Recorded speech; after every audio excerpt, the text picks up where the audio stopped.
I had been waiting for this one. Not only because I'm one of those people with a controversial Controversial opinion opinion. on this movie, but also because it is a piece of my childhood. Once again, we are going back to the 2000s. You know, my generation. The stuff that I grew up with as a young kid. And today, on our trip down memory lane, we're going to be taking a look at what many people consider one of the worst Ninja Turtles movies. But in my opinion, it is incredibly underappreciated and a fantastic movie, in my personal opinion. Yes, a lot of this may or may not be the bias talking, because this is such a pivotal piece of my childhood, because this is the thing that actually got me into Ninja Turtles, and then, the '03 show. The '03 show started my fascination, and then the '07 movie made me a lifelong fan, so. Yep, I probably just spoiled what I was about to say. Darn it, I'm such an idiot. Anywho, it's time to talk about TMNT 2007. I love this movie. I'm just gonna say it right now. If you're here expecting me to rant and rage and bash on it like so many other people have, and that, you're on the wrong channel. Go watch someone else's video if you want that. But me, I'm going to be one of the few people to give this movie a very positive review. That doesn't mean I think it's a perfect movie, absolutely not. It does have flaws, it does have problems. But I still personally love this movie, and not to mention, it is the second ever movie I ever saw in a theater. The first, if you're wondering, was Cars 2006. So, yeah, needless to say, this was my Turtle Mania of my generation. There was hype behind this movie, and as a kid who just got into the series thanks to the '03 show, I was incredibly excited to find out there was a new movie coming out in theaters in my generation. My mom took me and my brother to see it. We loved it, and we started collecting all the toys, and of course, the movie tie-in game for PC, which I actually just installed on my PC, so once my new PC setup gets here, which should hopefully be by September, I will be live streaming that game. Yes, I will be live streaming it. I don't care. I don't care if it's a game that's super old. It is an awesome game that you guys need to go and play. So, yep, look forward to that. I'm definitely going to be doing a live stream of the game once I have my entire PC setup done and completed. I just ordered my new keyboard, headphone, and mouse combo pack. I'll let you guess of which franchise. Like, anytime I try to get mad at this movie, I just get a big smile remembering all those childhood memories of when I was a kid, watching it in the theaters, and then watching it on this very DVD so many times as a young kid. This is a piece of my childhood right here. So if you're expecting me to get all angry and cynical and bash it for multiple reasons, you're on the wrong channel. Go watch another review if you want that. But me, I'm going to be one of the very few people on YouTube that give this movie a very positive review. Excuse me. A very positive review. So, without further ados or delays, let's dive into TMNT 2007. Let's start with our voice cast. And, yeah, it's pretty freaking stacked. Let's talk about it. So first up, we have Patrick Stewart as Winters. He does a fantastic job playing this character that definitely is not great character-wise, even though they do have some great ideas. I'll get more into that later. But he does an amazing job as the voice. I mean, he's Patrick freaking Stewart. Do I need to say more? Then we have the late Mako, however you pronounce it, may he rest in peace, as Splinter, which was just perfect casting. He did such a fantastic job as Splinter. And then we have Chris Evans, yes, Captain America, as the voice of Casey Jones. And unfortunately, it's not as cool as you think it is. Unfortunately, it's another one of those obvious paycheck phoned-in roles. I'll get more into that later when we get to the Facebook review at the end of this video. Then we have Sarah Michelle Gellar, yes, the voice of Daphne, the actor who played Daphne in the live-action movie, as the voice of April. She does a really good job, far better than I thought she was going to. Then we have Kevin Smith as a nice cameo as the diner cook, in this whole scene where Raphael fights the tiny little orange monster. He does such a great job with the little role he's given. Then there's Ziyi Zhang, sorry if I'm mispronouncing your name, as the voice of Karai. Very much a side role, but does a fantastic job. Then we have Lawrence Fishburne as the narrator at the beginning of the movie. Yes, that's Lawrence Fishburne. Does a fantastic job, even though he's barely in it. And then we have our turtles. Let's get into them. We have Mitchell Whitfield as Donatello. Great casting, great job. James Arnold Taylor as Leonardo does a pretty good job, but his character has one severe flaw that we are going to talk about later. Then there's Mikey Kelly as Michelangelo. Fantastic casting, one of my favorite versions of the character. But that pales in comparison to what is by far the best character in the entire movie, Raphael, voiced by Nolan North. Yes, the voice of Deadpool and Drake from Uncharted. He does a phenomenal job here as one of my all-time favorite versions of Raphael. Most of the time it's between this version and the 03 version for my favorite interpretation of the character. Like, this version of Raphael is so freaking good. Like, I could go more into it, but I want to save it for rankings. But he does an amazing job. He's by far the best part of the movie. Then we have Colonel Santino, voiced by John DiMaggio. I honestly forgot he was in anything TMNT related. But he does a pretty good job in a nice little side role. And then we have our Stone Generals. We have General Serpienti, voiced by Paula Mattioli, the female general. Does a really good job sounding vicious and menacing, but she barely has any voice lines.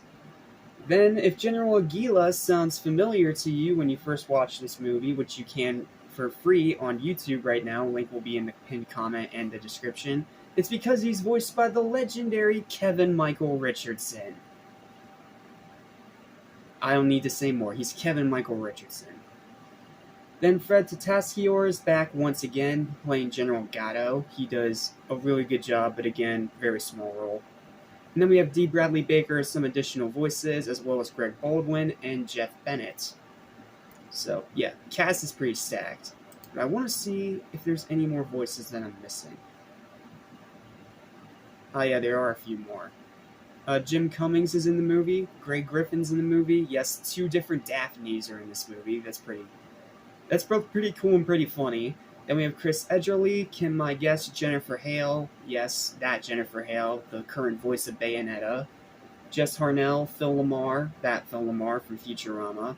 Paul Michael Robinson, Tara Strong.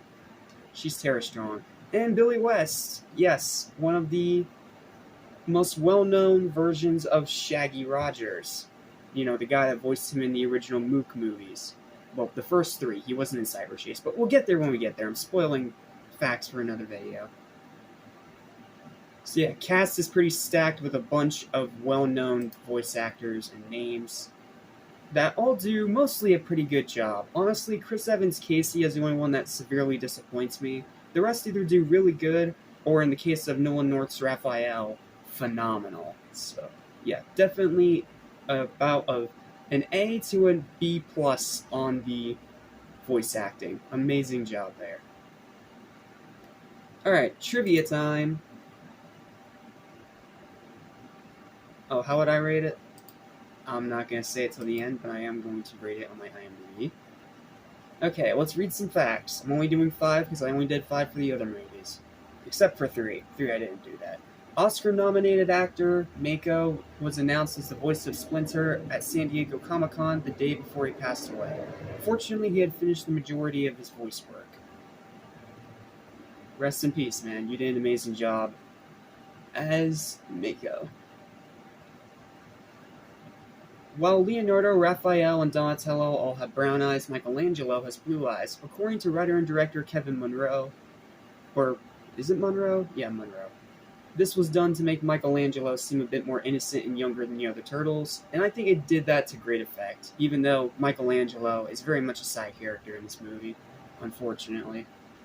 According to writer and director Kevin Munro in the DVD commentary, the little song that Splinter sings when he enters the kitchen is an old Japanese lullaby that Mako ad-libbed for the scene. That's really cool. I didn't even realize that was a Japanese lullaby. I thought it was just some random thing he had thought of in his head, but nope.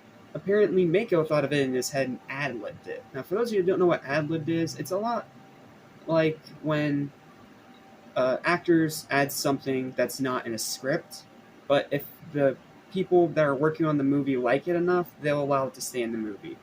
For example, Ryan Reynolds' Deadpool. There is more than a few moments in that movie where Ryan goes completely off script and just, acts like Deadpool. So yeah, that's what ad-libbing is. It's when an actor goes off script and tries to add something more to make their performance stand out a bit more. I love it when actors do that. It really shows their dedication to the role that they're playing. And that's not just treated like a throwaway, easy paycheck. During Raphael's finishing lines, the phrase, "We strike hard and fade into the night," was used. That was also the ending line in the first Ninja Turtles comic. Haha.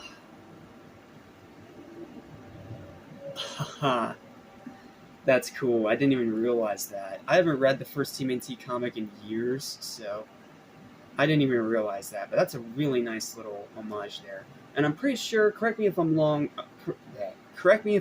here, but I'm pretty sure that in the movie, at the rooftop fight scene, which don't worry, we'll get into, that's one of the best moments of the whole franchise, they fight on top of a building called the Laird, which is obviously a reference to one of the creators of TMNT, and a reference they subtly and very cleverly brought back in Mutant Mayhem, at least according to the trailers. Final theatrical movie of Mako. This movie's dedicated in his memory. Yeah,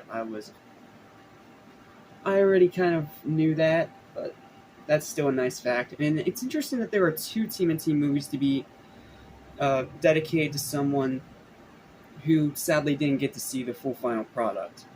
The other version of this, if you're wondering, was in Secret of the Ooze, which was dedicated to the late great Jim Henson. So that's pretty cool. I know I usually do 5 facts, but I love this movie so much I'm just going to go ahead and do 10, because why not?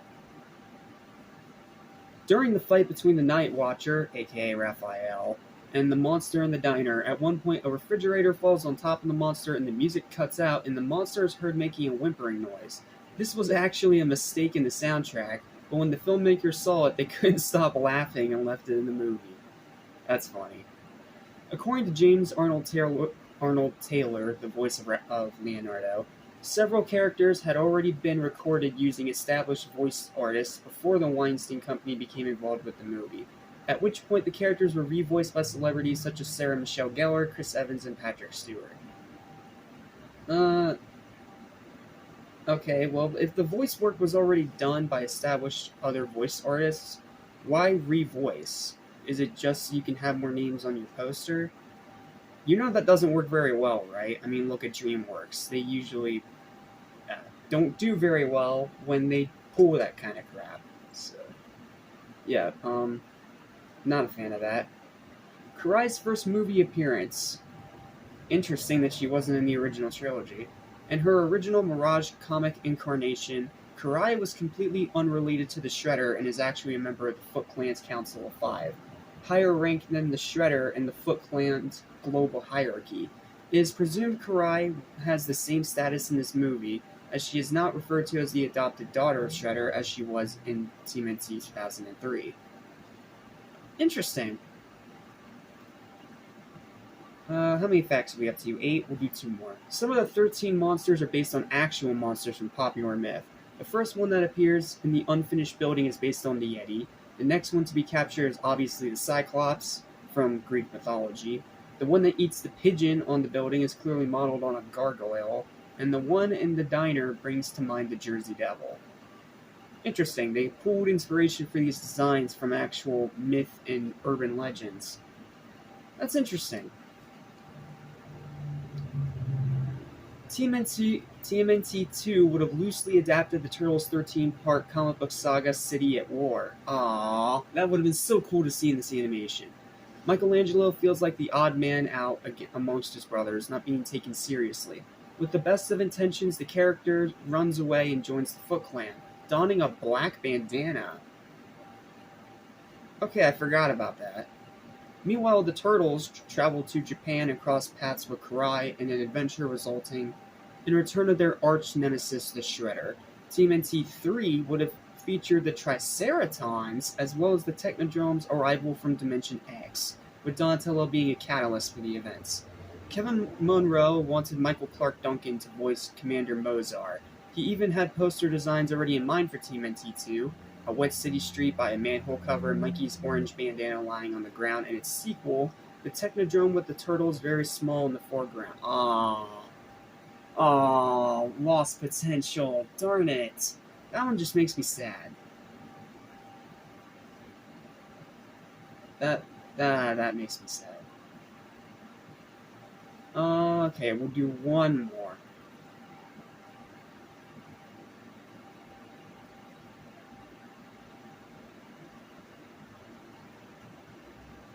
The movie's lead track, Shell Shock, by Gym Class Heroes, originated as a freestyle rap performed at a concert they performed at. Interesting. It was the #1 movie in the US on its opening weekend, bringing in $25.45 million. So it was clearly successful. I don't know why they just turned it down.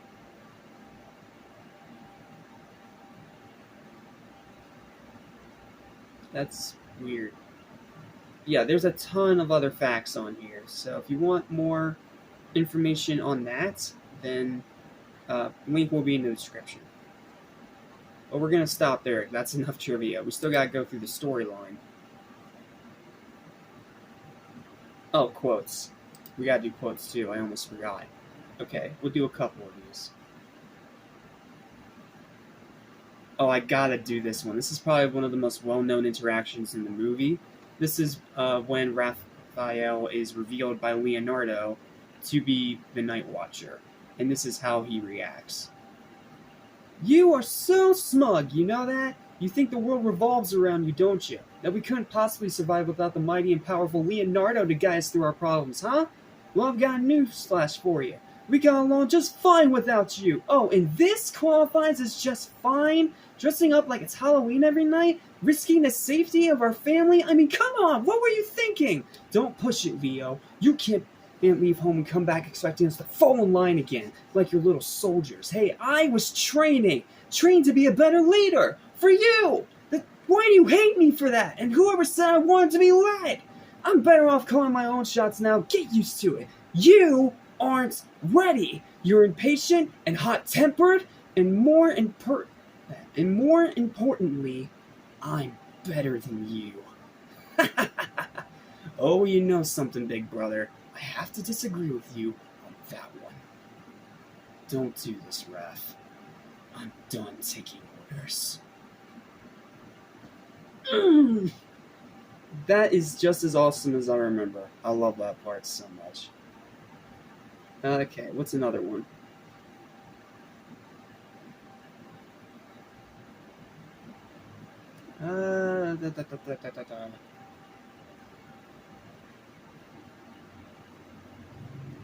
This one. Donatello's character introduction as an IT tech support guy.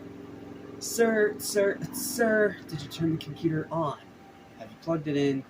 Yeah, that would help. No, I'm not playing hard to get. I'm telling you, sir, it's not that kind of phone line. I'm not your enemy. I'm not your enemy. I'm just Don here, friendly IT tech support, here to help you 24 hours a day, sir. Yeah, I'm sorry, ma'am. That part always gets me, especially the whole not that kind of phone line joke that flew right over my head as a kid. But now I get it, and it's hilarious, and I love it. This one. Okay, last one I want to do, because I ended up doing more facts than I expected. I'm going to do this as the last quote. This is when Raphael goes back to Splinter after Leonardo's been captured by the Foot and the Stone Generals. Raphael, kneel. I did something. I did something really stupid, Master Splinter. Go on. I know why you chose him now. I know there's a reason why he's the better son, and I'm not. Raphael, you always bear the world's problems on your shoulders. It is an admirable quality when you are a protector of others. But you must realize that while at times you might not be my favorite student, it does not mean you are my least favorite son. You are strong, passionate, and loyal to a fault. These are the merits of a great leader as well, but only when tempered with compassion and humility. But Master Splinter, I messed up big tonight. I mean, big. They took Leonardo. Yeah. Then the time for hiding is over. We must return to the surface to take back what is ours. By your wish, Father.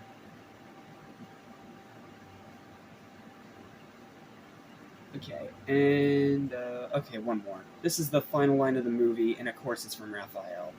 We live together, we train together, we fight together, we stand for good together. We are ninjas. We strike hard, defend, and protect, and fade into the night. And there ain't no bad guy or monster that's ever gonna change that. That's what's important, and that's why we'll always be brothers. Oh, I love being a turtle. Oh, yeah, that's cool. So yeah, there's a ton of other quotes, so if you want to look that up again, the IMDb page will be in the pinned comment and the description. Alright, I've prattled on long enough. Let's stop wasting time and get to the actual plot. I'm pretty sure this one's a long one, right? Oh yeah, this is a long one. And it's already almost half an hour. Okay. Buckle up, this may or may not end up reaching that hour point. Alright. And if you're wondering why I'm going so in-depth with this movie, it's because with the other two things I have to review today that are Turtles related, they're not going to be as in-depth, because one of them is Turtles Forever, which doesn't deserve an in-depth analysis. And then the other one is a 22-minute special of the Transdimensional Turtles, you know, that 2012 episode. So, yeah. Because of that, I'm going in-depth for this one, and then I won't be super in-depth with the other two. Just saying. And not to mention, I have a bunch of other stuff I still gotta review today, too. So, yep, this is the only one I'm going to be able to go super in-depth with, and it's because it means so much to me. Okay? Okay. Let's continue. The film begins with a Turtles prologue, explaining their transformation, their victory of defeating their arch-nemesis, the Shredder, narrated by Lawrence Fishburne. Then, 3,000 years back, Yaddle, a warrior king, and his 4 generals led an army in conquest of the world. After defeating a Central American kingdom, Yaddle learns that when 9 stars align every 3,000 years, called the Stars of Keegan, a portal of immense power to another world opens as a beam of light. The portal gives Yaddle immortality, but turns his generals to stone and releases 13 monsters into the world, which decimates his army and remains active into the present. In present-day Central America, a group of corrupt army officers steal a village's supplies. While driving through the forest, the group is stopped by a log in the road and is silently attacked by an unseen enemy. Their truck, and the village's supplies roll back to the village the next morning, pretty much implying that they were killed. Or at least tied up or something. Sometime later, April O'Neil searches through the forest to discover Leonardo. Leo asks of his brothers and what has become of them after his departure. Donatello is now a one-turtle tech support company. Michelangelo has started a party business called Cowabunga Carl, and Raphael sleeps all day, and by night is a motorcycle-riding vigilante, excuse my language here, badass, named the Night Watcher, where he is taking out robbers who have robbed a bank. And seriously, again, the dialogue they give Nolan North's Raphael to work with, so freaking good. Even in little scenes like that, where he's just stopping a bank robbery, he's able to make it 10 times more, again, excuse my language, badass than it probably has any right to be. April, meanwhile, has started a shipping business and was in the country to get an ancient artifact. Leo has been living in Central America for the past year in order to find himself as a leader, and he doesn't want to return lest Splinter think him a failure. April pleads with him to come back, but fails, though she suspects this since he disappears before she can say anything else. Yeah. I also feel like that was a bit of an homage to Batman and how he disappears from Gordon every time he's on the rooftop after he gets all the information he needs. Anywho, continuing onward. Back in New York, Mikey drives his Cowabunga Carl van through the streets and parks it in an alleyway, which is hidden by a really clever little door that's made to look like, that really cheap metal plate fencing you may see sometimes in like alleys and stuff like that. Even with a little trash can attached to it, which is really cool. Slipping through a manhole underneath the van, he skates the sewer pipes to the turtle's lair. Best character introduction probably in the whole movie aside from Raphael's, because it's him skateboarding, it's Michelangelo being Michelangelo. Like, it feels like it's in his character, and the track that they get to play during this part, I believe the song's called Rip It Up. Such a freaking banger, man. Seriously, 2000s rock, it was like a gold mine. There were so many great songs from so many different artists. It was so freaking good. He skips the sewer pipes to the turtle lair. While watching a story about the Night Watcher, Mikey shows his fondness for his vigilante days, which Dawn tells him to get over. Raph mocks him for moving on so quick and supports the Night Watcher, which starts an argument between the two. Master Splinter comes in and stops the argument from escalating, and Raph heads back to bed. Yeah, that's what's interesting about this movie. Sorry, I'm going to take a minute. That's what's so interesting about this movie. It tries to explore a world and a dynamic where the turtles, after defeating Shredder, don't really know what to do. Like, after they defeat their greatest enemy, it just feels like they've accomplished what they need to, and thus they end up, retiring from their training and deciding to, do something else, which is a very interesting idea and concept. I can't remember off the top of my head whether or not it's from the actual comic books, but it's a really unique and interesting idea that I just wish they executed much better. Because I feel like with better execution, this could have been a really cool turtle story. But instead, it's just okay. At the docks, April is supervising the unloading of an ancient statue for her cargo business. After calling her roommate, Casey Jones, roommate, but in the movie it's confirmed that he's her boyfriend, but whatever. The two bring in the statue to their client, Max Winters. Winters is the head of Winters Corp., one of the largest corporations on Earth. Casey accidentally knocks over a ceramic pot, which triggers an alarm that locks down the whole building. I also love how that comes back in later in the movie. The statue is the last of the four generals which Winters has been gathering. After April and Casey leave, Karai'S and the Foot Clan enter. After the defeat of the Shredder, the Foot Clan had lost a great deal of its former glory, agreeing to work for Winters for a price. Winters orders them to be his eyes and ears and to bring in some friends who will be coming to the city. As Night Watcher, Raphael is confronted by Casey, who knows it's Raph under the armor, saying he looks like a big metal turtle, which, yeah, he does. The two join forces to catch a crook that Raph busted a week ago, and is in the process of busting again when Casey decides to interrupt. Later that night, it is made clear Raph does miss Leo despite his anger towards him, while Casey admits his own insecurities over his and April's relationship.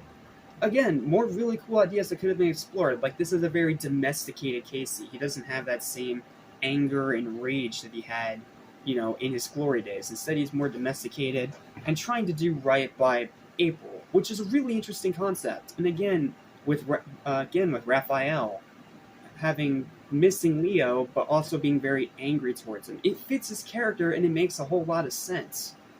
Which again is kind of backhanded later in the movie, but it's fine. Point is, they're great ideas, they just needed better execution. In Winter's Tower, Winters uses small devices to wake his stone generals up. Elsewhere, Leo makes his way back to New York through holding an airplane tire.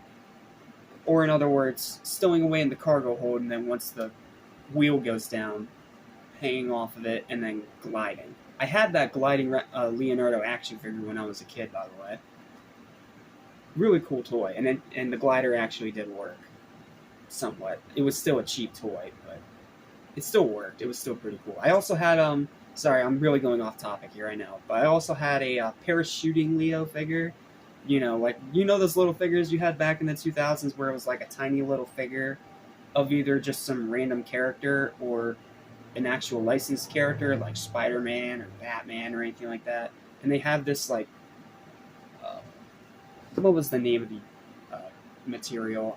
It was polyester. That was it. It was like a polyester thing attached to their back with strings. And what you would do is that you would hold them in your hand, you throw them up in the air, and if it works correctly and you actually throw it correctly, the parachute will open up and it will be like the turtle or any figure of that matter with this feature is just slowly gliding back down to the surface. It was such a cool toy when I was a kid, and it lasted far longer than you'd expect. And as for the glider Leo figure itself, love that thing. I wish I still had it. But, me being a stupid kid and not the collector I am nowadays, I did not treat my toys very well. So, yeah. Hopefully one day I'll be able to get that figure back again, as well as this exoskeleton Leonardo I also had when I was a kid, which I can get back again. It's just going to cost a lot of money. But sorry, I'm getting off topic. Again, this movie just brings us so much childhood nostalgia that even if I try to critique it, I just get a huge smile. I'm like, you know what? Just shut up. Let the little kid in you have fun. Let the little kid side of you just have fun. Don't try to be overly critical and ruin something from your childhood. Okay, sorry, back on topic. He leaps off and lands in the water and soon is making his way through the sewers. He enters the turtle's base and finds an unsurprised Splinter in his dojo. Leo apologizes for failing and Splinter assures that he didn't. It's more important to focus on making his family a team again. He forbids the four from fighting until they can fight as one. Splinter also mentions to Leo that Raph was the most hurt by his absence, although he won't admit it. Again, perfectly fitting Raphael's character. Raph overhears this and becomes jealous of Splinter's favor of Leo over him. Or so he suspects. Leo wakes up Don and Mikey, and they are overjoyed to see him, while Raph briefly greets him before going to bed. That's actually backwards. Raph greets him first, and then he ends up waking up Donatello by knocking the comic book off his face. And then the commotion of Leo and Donnie reconciling wakes up Mikey, and he gives him a hug. It's a really cute scene. Later, as the four turtles meet on a building to train, where Leo admits he wants to stop the Night Watcher, the four discover the Foot Clan fighting a giant ape-like monster in a building construction site. Again, a monster design inspired by the Yeti urban legend. Again, really interesting. In order to stop it from escaping, the four join in and cause extreme damage to the building before being covered in rubble. While the brothers are buried, temporarily, the four stone generals appear, defeat the monster, and carry it off in a giant garbage truck. I wish you could come up with a better premise... Well, not premise, sorry. I wish you could come up with a better design for the villain vehicle than just a garbage truck, but you know what? The freaking villain vehicle in the 2012 show was a tanker. It was a tanker truck, so I don't know. Maybe I'm just asking for too much. But I also feel like it was made a garbage truck specifically as kind of like a reference to some of the older Ninja Turtle stuff, which, again, very interesting. The turtles free themselves and return to the sewers. In the Winter's Court building, Karai is angry that she was not told of the monsters, but agrees to continue assisting the Stone Generals. Well, she's technically forced to agree, because Winters is, being Winters, but whatever. Even after Winters apologizes for making them hired guns, and stating that he has more faith in the Stone Generals. The monster is placed in chains and sealed in a cage. After learning of the incident, Splinter reprimands the turtles for fighting against his orders. Raph becomes angry at Leo and leaves the lair. The Stone Generals, meanwhile, along with the Foot, violently defeat the monsters one at a time. And this is one of my biggest problems with the movie. They fly through this entire monster collecting thing as just one little montage sequence. It's not even a cool one either. Like, we don't see a whole lot of actual smashing the monsters or attacking the monsters or anything like that. I mean, yeah, there's one really cool scene where the giant Stone General holding that hammer, sorry, I forget his name, slams one of them with a dumpster. That's pretty cool. But then you have ones like, they reveal that the female general has dual blades, a lot like Leonardo. But we never get to see her use them. Like, come on! I understand it's a movie that's not even 90 minutes, and I understand you have a fast pace, but for the love of flying flip, at least let your story develop a little bit instead of just flying through something that probably a lot of people were looking forward to. So yeah, that was a dumb move on their part. Raph meets up with Casey again, and the two witness the Foot and the Generals beat a bat-like monster. Probably inspired by Man-Bat from DC, but maybe I'm just stretching here. They are spotted, and Raph is hit with a dart and a General Stone shuriken right in the back of the shell before they escape. I do really like that detail of how the General, instead of throwing a tiny little shuriken like you'd expect from ninjas and the turtles themselves, instead he throws like this big freaking stone shuriken that like embeds itself in Raph's shell. And not only that, it breaks off at one half because of the impact of going through the shell. Again, nice little subtle details. One of the Stone Generals, Gato, goes after them, but runs off to avoid being seen by a police copter. Raph falls unconscious afterwards. And, of course, he also smashes Casey's mask. I can't forget that. Meanwhile, the Generals are beginning to realize that once Winters has all 13 monsters, their immortality will be forfeited. So they begin laying plans to, retaliate against him, while Dawn calculates that once the stars align, the portal will fall right into the Winters Court building. Oh, so it's like Halo's Comet, only monsters come out. Ugh, I wish Mikey got more to do, but he got so many funny lines, I'm willing to just overlook it. That night, Raph, as the Night Watcher, saves a cook, voiced by Kevin Smith, from another monster and is attacked by it in the diner. Again, the monster is inspired by the Jersey Devil. Soon feeding it the ninja weapon Smoke Bomb, which is hilarious. The monster runs out and the Night Watcher is mistaken by the cook as a villain, as he tries to give him back the cash register, but is seen by Leo, who chases him down. And Leo also throws some weird, throwing knife hole-like thing into the register. I don't know. It's not really explained what those even are. I assume they're knives because they actually, stick in whatever they land in, but who knows? Maybe for all I know, they could be tent pole spikes. I don't know. Eventually, they fight on a rooftop, best scene in the movie, and Raph's helmet is knocked off by an uppercut from Leo, who's able to overpower him because, Raph's rage blinds him. Something that is used a lot in these interpretations of the TMNT, but fits Raphael's character, so I honestly don't mind it that much. The two argue before Raph challenges Leo to prove his superiority. In the fight, Raph breaks Leo's swords and wins, but realizing how close he came to killing his brother, runs off in literal fear. As Leo watches him go, he is hit with a dart by the Generals, who wish to use him as a substitute for the final monster, which makes sense, because Leo isn't human. It makes sense. Raph hears his screams, but is too late to help. Raph heads back home and confesses what he's done to Splinter, telling his master that he understands why he chose Leo to lead the four of them. Splinter assures him that he respects Raph's passion and courage, the traits of a great leader, and he does love him deeply. Also stating that these traits must be tempered with compassion and humility. Again, amazing dialogue they gave to Splinter. Raph tells Splinter that Leonardo has been captured, showing him the broken swords that he himself broke. Soon the whole team, including Casey and April, led by Raph, make their plan to get Leo back. April reveals a new yellow ninja outfit. I assume it's yellow as a reference to the, the classic yellow jumpsuit from the original 87 show, but I personally like this one more because it's more battle effective.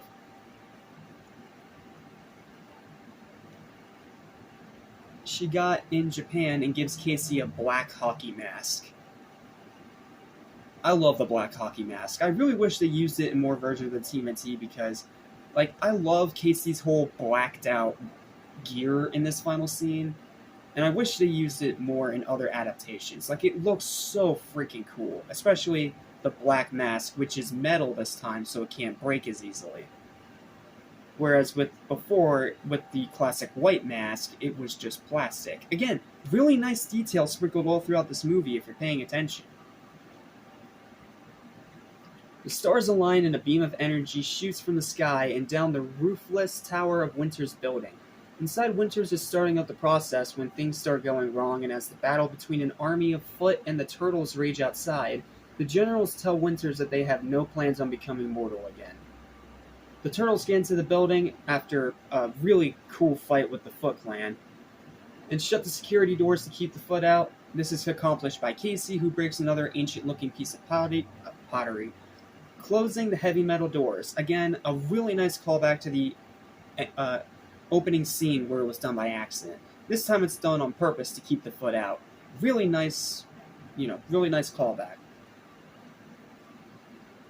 They free Leo, and Raph gives him a new pair of swords. Again, I love the blacked out katana blades. Like, they really went all in with like the black colored weaponry in this scene. Of course, aside from the other turtles who still have the normal things, but Casey gets a whole blacked out outfit, and Raph, since he's the one that broke Leo's sword in the first place, give him these blacked out katanas. And man, they look freaking sick, and I wish they were used more often.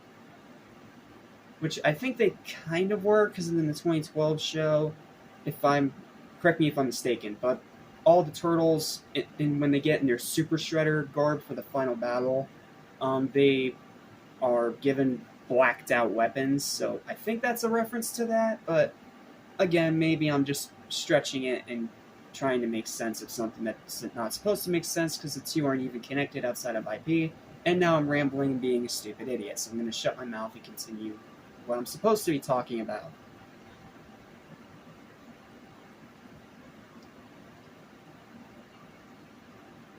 As an apology, Winters gets tossed off the balcony in his corporation's main hall by betraying the Stone Brothers and wakes up to see April and giant turtles standing before him. At first he thinks he's simply dazed until April tells him they know what he's been up to and they know his true identity and want him to close the portal. Winters tells them that that is exactly what he's trying to do, to send the monsters back and break the curse he and his brothers are under, right as the Foot break down the door. They don't really explain how they break down the door, they just break down the door. Whatever. The generals then revealed their plans to use the portals to summon an portal to summon an army of monsters forth into their world and keep their immortal curse going as long as they don't have the 13th monster. They urge the Foot to join them, but Karai honors her agreement with Winters and sends her ninjas to locate the final monster so that they can bring it back to Winters' Court Tower. The turtles stay behind to deal with the generals. Splinter and Winters fight the monsters that are coming out of the portal, and April, Casey, and Karai go to find the real 13th monster. Love the fight with the Stone Generals. Like, it sadly doesn't last very long because this ending is very rushed, but it's still a really great fight. I especially love the whole back and forth with Raphael fighting Aguila, which again makes sense because he's arguably the main character of the movie. Again, and what I feel like is a callback to the old 90s movie where he was also the main character. Again, really interesting. Maybe I'm making connections that aren't supposed to be connections, but who knows. Working as a team, the Turtles prove to be an even match for the Generals. Leonardo battles the cat-like General Gatto. Michelangelo battles the female snake-like General Serpienti. Donatello battles General Mono. And Raphael battles General Aguila. Impressed with their skills, Aguila offers them a place to fight alongside them, which Raph, of course, rejects naturally. Pretty soon, Michelangelo's Cowabunga Coral Party van, driven by April and damaged to hell, who is arguing with Casey, is seen rocketing through the streets with a dragon on its tail, the final monster, while Karai wonders why they aren't more concerned about the monster chasing them. That's a good one. April drives the van through the lobby just as the turtles get all 4 generals lined up. April brakes hard, crashing into various objects and causing the chasing dragon to trip and slide across the marble floor, sweeping the generals into the vortex, sending both the generals and the monsters to another world. And I assume the generals are also dead, because since their immortality is gone, they'll just turn to dust. As the team pulls itself clear of the rubble, Casey kisses April. Cute. Much to Raph's amusement. Karai tells the turtles that they will have further business later and hints at the return of the Shredder before leaving with a smoke bomb. Another callback to early in the movie when Raph used a smoke bomb on Casey. Casey even makes a really funny little dialogue thing here. Like, what is with ninjas and smoke pellets?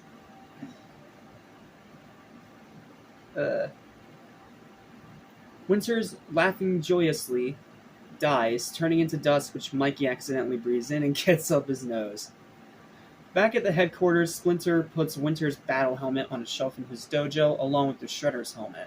Again, nice callback to the 90s movie. Raph also puts his Night Watcher helmet on the shelves, retiring from service. Mikey soon attempts to put his Cowabunga Carl mask on the shelf. Again, unfortunately Michelangelo doesn't get a whole lot to do, but it's so funny. That night, the turtles jump across the rooftops in New York as Raph reflects on what it meant to be a hero and what it means to be a family, and of course remarking about how he loves being a turtle. Call back to the 90s movie. Yeah, the story overall is okay, but man does it have its fun moments, and that whole rooftop battle scene is so freaking good. From the dialogue, to the actual animation, to the fight choreography, it is the best scene in the movie. Easily.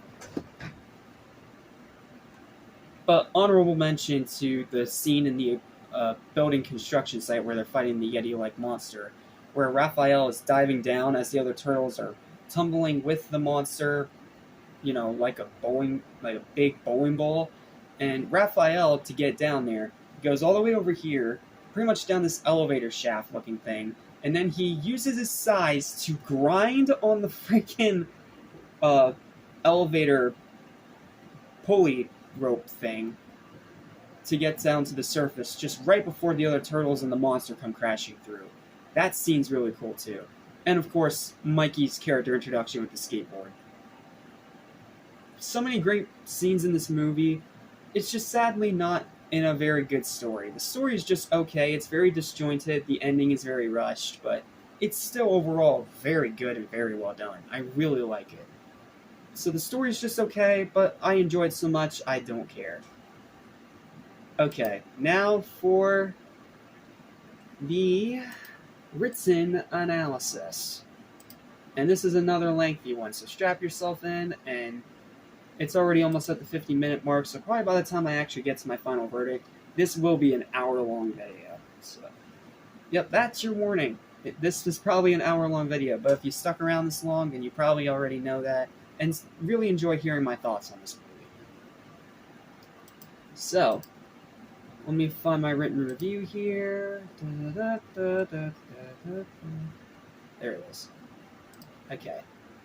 Here we go. Great animation, fantastic voice acting, especially Noah North's phenomenal Raphael. Great action, a banger soundtrack. Seriously, the soundtrack in this movie is so good. Like, not just the instrumental score, which is already really good, but like all the rock songs they chose to put in here. Not pop songs, rock songs. And you can tell how much better it works compared to pop songs. And then, of course, there's the one rap song at the end of the movie, which is also a banger too. I really like that one. And that's coming from a guy who's not even a big fan of rap. Like, that's cool. Some great ideas, excellent designs. Like, seriously, why do people complain so much about these turtle designs? They look great to me. They have a little bit of realism to them, but they're still cartoony. I think it still works really well.